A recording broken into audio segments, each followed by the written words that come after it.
Let me go to Mark Faber in Budapest. Mark, I heard you say that you now believe it is 100% guaranteed that we are going to have hyperinflation like Zimbabwe.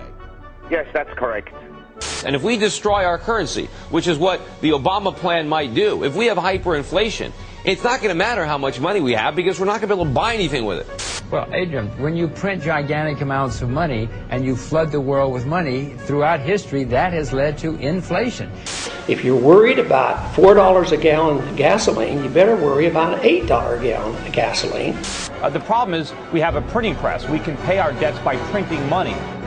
People think that hyperinflation can't happen here. Well, you know, the laws of physics works everywhere. If you throw a ball up in the air in Zimbabwe, gravity is going to bring it back down. You can't print phantom money out of thin air based on nothing and producing practically nothing without causing the dollar to devalue dramatically.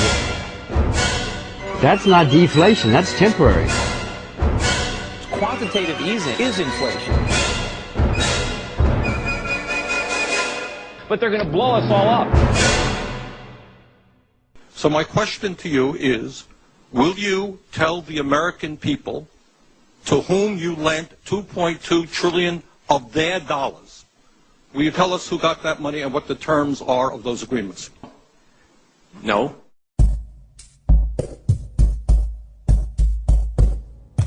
Inflation, simply explained, is the printing of money.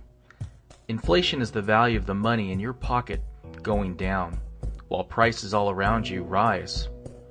When gas prices rise, when your grocery bills go up, this is a symptom of inflation.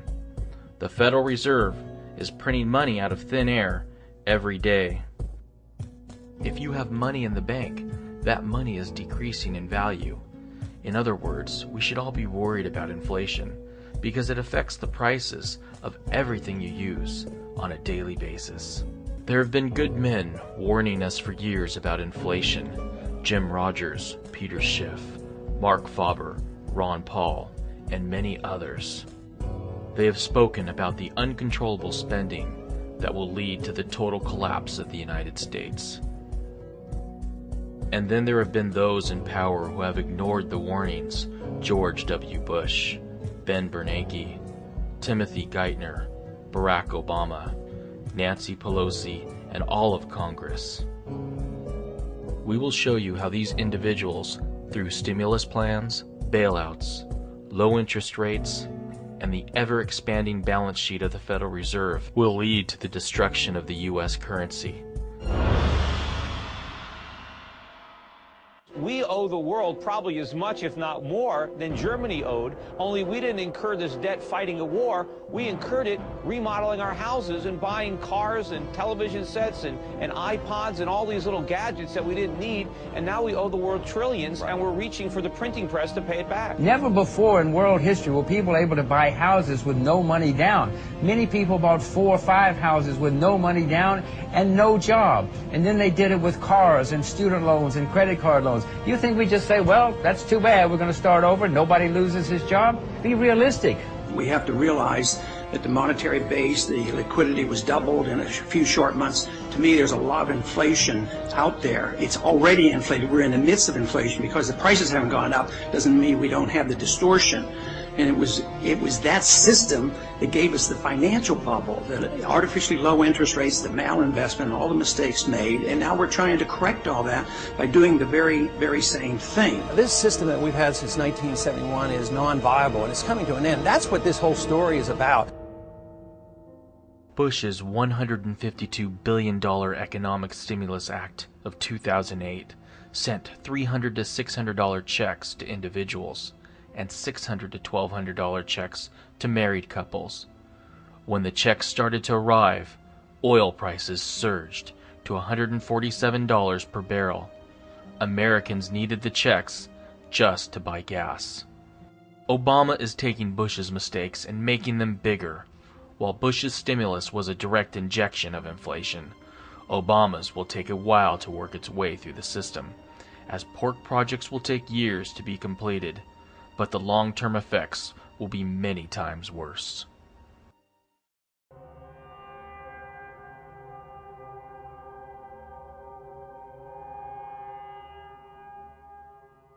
the Obama budget deficits, I mean, they dwarf anything that Bush had. I mean, it's ironic that Obama is now trying to criticize Bush for running up the deficit, as he's running it up through the roof, $2 trillion in his first term. And he's saying, well, I'm going to cut it in half by my last year. Well, even if he's right, it's still going to be $1 trillion when he cuts it in half. It's still more than twice the last budget deficit from Bush. In an attempt to reinflate the dot-com bubble, Alan Greenspan lowered interest rates from 6.5% in 2000 down to 1% in 2003. Greenspan did not reinflate the dot-com bubble, but instead created an unprecedented rise in real estate prices. Now, in an attempt to reinflate the real estate bubble, Ben Bernanke has lowered interest rates from 5.25% in June of 2006 to their current level of 0%. Tell me, what is the worst case scenario? So we have so many economists coming on our air and saying, oh, this is a bubble and it's going to burst and this is going to be a real issue for the economy. Some say it could even cause a recession at some point. What is the worst case scenario if, in fact, we were to see prices come down substantially across the country? Well, I guess I don't buy your premise. It's a pretty unlikely possibility. We've never had a decline in house prices on a nationwide basis. So what I think is more likely is that house prices will slow, maybe stabilize, might slow consumption spending a bit. I don't think it's going to drive the economy too far from its full employment path, though. The motor vehicle sector may already be showing signs of strengthening. After having cut production significantly in recent months, in response to the rise in the inventory of unsold vehicles, automakers appear to have boosted the assembly rate a bit in November, and they have scheduled further increases for December.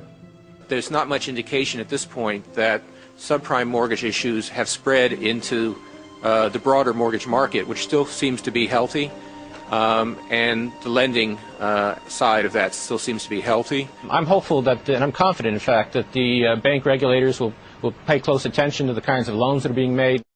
Confident the bank regulators will pay close attention to the kind of loans being made? Come on, Ben. How could you have confidence when the industry was pushing ads like this? That's not the point. What is the point? What? I love that house. Plus the schools. The kids are 3 and 1. They're gonna grow up. What? Suzanne researched this. This listing is special, John. You guys can do this. We can do this. Okay. Are you kidding me?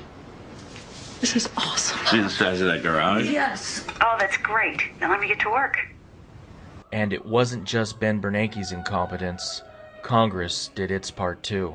The only way they can pass this bill is by creating and sustaining a panic atmosphere. That atmosphere is not justified. Many of us were told in private conversations that if we voted against this bill on Monday, that the sky would fall, the market would drop 2,000 or 3,000 points the first day, another couple thousand the second day, and a few members were even told that there would be martial law in America if we voted no. That's what I call fear-mongering. Unjustified. Proven wrong. We've got a week, we've got 2 weeks to write a good bill. The only way to pass a bad bill, keep the panic pressure on. 1,100 pages, not one member of this body has read. Not one. There may be some staffer over at the Appropriations Committee that read all of this last night. I don't know how you could read 1,100 pages between midnight and now. Not one member's read this.